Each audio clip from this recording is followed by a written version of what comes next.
The David Pakman Show at davidpakman.com. Welcome to the show. It's Monday. It is a new week and so much to talk about. Hi to everyone who's watching live on our YouTube channel every Monday through Thursday, 2 p.m. Eastern, 11 a.m. Pacific, including everybody from the We Survive Bush, You'll Survive Obama Facebook page, and the I Love It When I Wake Up in the Morning and Barack Obama is President Facebook page. Lewis, quite a mouthful there. It is, but it's a good one. Let's get right into stories here. The status of Palestine has been upgraded in the United Nations from an observer to a non-member state. We have video of when that announcement came in the UN General Assembly. Let's take a look at that, Lewis, and then discuss the meaning of all this. The voting has been completed. Please log the machine.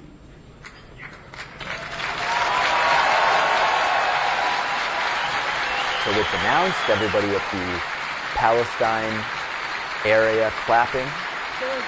A lot of people clapping, really, as it was a 138-9 vote with 41 abstaining. The result of the voting is as follows. And then the Israeli representative, nonplussed, just kind of casually looking around, appearing as if, I don't know, as if pretending he's not upset, I guess, but clearly not too happy. So I'm not against this. I actually think that there's a very specific conversation to be had about specific reasons and arguments why there should or should not be an upgrade in the status of Palestine within the UN.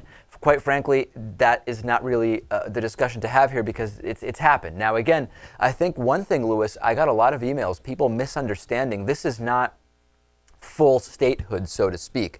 This is a non-member state. They are recognized as a state that is not a member.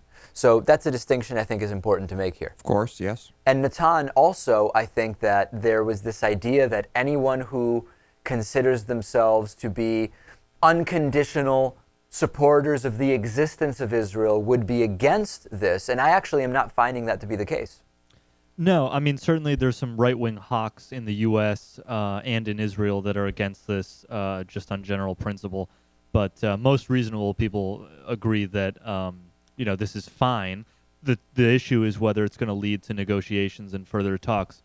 And if it doesn't, then it'll just be a symbolic move. But if it does, then it's the start of a really good period in that part of the world. That's my concern, Lewis, which is this going to lead to more realistic peace talks? Is it going to further the prospects for real peace or not? One other good thing about this, Lewis, is that now we hear, number one, we hear many allegations that from Palestinians towards Israel saying, if only we had some upgraded status in the UN, we could now file war crimes claims against Israel for when they attack us. At the same time, Israel saying, well, if Palestine had some kind of state status within the UN, we could then say when they fire the rockets at us, this is not coming from some kind of random group. This is now Palestine, and war crimes can be filed there as well. Hopefully, this will allow both of those to happen, and there will be a process for figuring out who is guilty and what, if any, sanctions will take place. Yeah, definitely. This only good can come from this because, if, like you said, if missiles do come from Palestine first, well, they are coming from a state, and that state is held accountable. Exactly, and vice versa. So hopefully, Israel's already a state. No, right, but in other words, that they will also be able to be held accountable because as a state, Palestine presumably can also file these claims. Sure, right. So we'll see what happens. Quick question around the room. Will this further peace negotiations? Lewis?